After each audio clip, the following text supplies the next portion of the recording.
Tim SAR gabungan masih fokus upaya pemindahan material atau puing-puing bangunan yang runtuh. Dikutip dari Tribun Madura, upaya itu terus dilakukan sejak petugas mengerahkan alat berat ke lokasi bangunan roboh di Kompleks Pondok Pesantren Al-Hozini, Kamis, 2 Oktober 2025, siang. Hingga Kamis malam ini, proses itu terus berjalan. Balok beton, plat, dan berbagai puing reruntuhan terus dipindahkan dari lokasi. Petugas gabungan pun terus bergerak dengan disaksikan para keluarga korban melalui sambungan video live. Malam ini kita tidak melakukan evakuasi manusia tapi evakuasi puing. Jadi kita memindahkan beban dari yang paling atas secara berkala untuk mengurangi beban struktur bangunan, kata Kasubdit Pengarahan dan Pengendalian Operasi Basarnas, Emi Freezer, Kamis malam.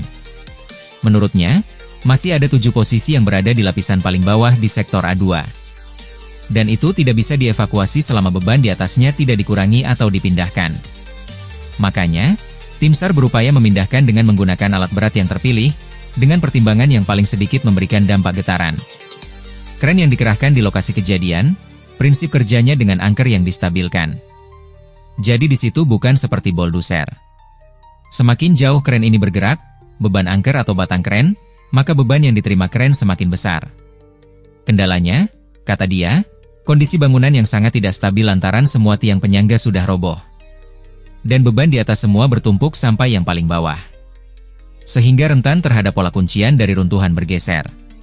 Sejak Kamis siang, tim SAR gabungan mulai mengerahkan alat berat berupa kren untuk memindahkan material reruntuhan dari bagian atas reruntuhan bangunan. Penggunaan kren dilakukan setelah tim rescue Basarnas melaksanakan rangkaian asesmen sebanyak 3 fase, pada Rabu, 1 Oktober 2025, malam. Pada fase pertama, tim melakukan pengecekan tanda-tanda kehidupan di site A1, A2, dan A3 dengan cara memanggil korban secara bergantian. Namun hasilnya nihil. Fase kedua dilanjutkan dengan penggunaan search kamera yang menjangkau celah hingga kedalaman 5 meter. Hasilnya, juga tidak ditemukan tanda-tanda kehidupan.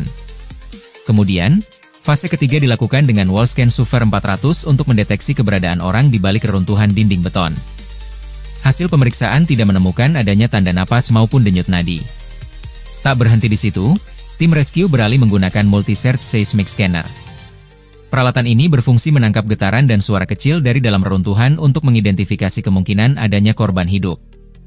Selama proses asesmen dan reassessment, area lokasi reruntuhan disterilisasi agar tidak ada suara tambahan yang memengaruhi hasil deteksi.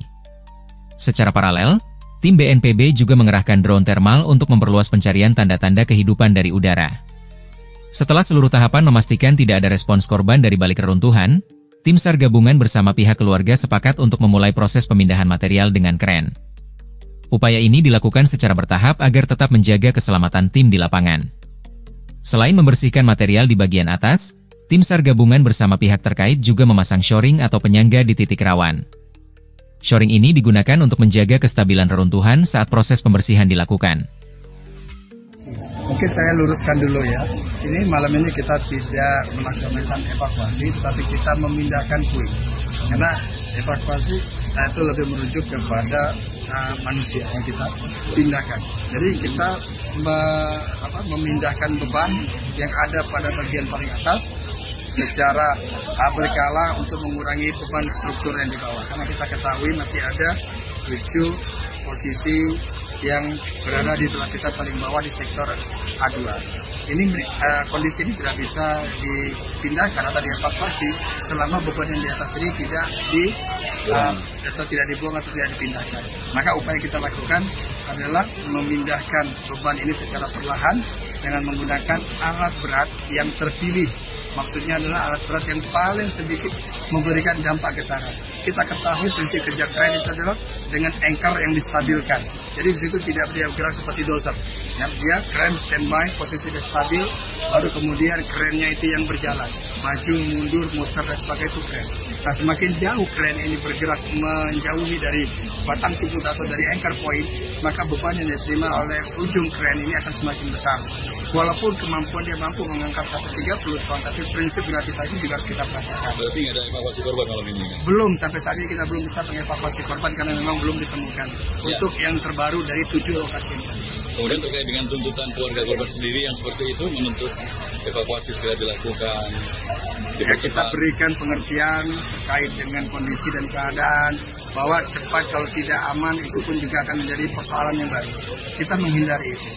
Tetapi kemudian ada pertimbangan-pertimbangan lain yang juga kita bisa berikan sebagai solusi.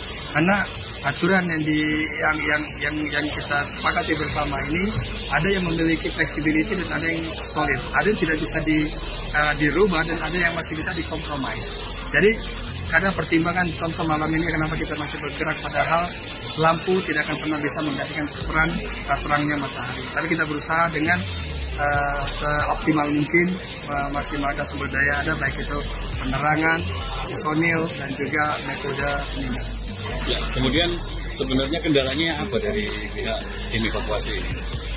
Kalau kita bertanya soal kendala, setiap model runtuhan pada bangunan itu memiliki kendalanya yang spesifik, yang masing-masing karakternya itu tidak bisa sama. Untuk kondisi yang saat ini adalah karena kondisi bangunan sangat tidak stabil di semua sektor penyangga pada bagian bawah itu sudah mengalami ruptur. Lalu kemudian juga di sisi atas ini bebannya semua bertumpu di fondasi pada bagian bawah. Rentan terhadap gerakan yang dapat membuat kuncian pada pola runtuhan ini bergeser.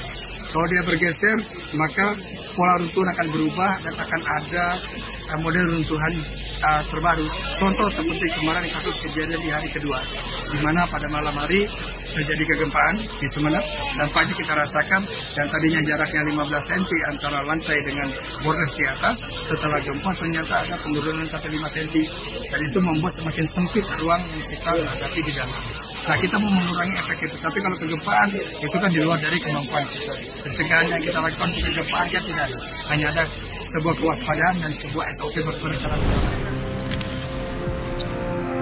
Tribun X menghadirkan lokal menjadi Indonesia.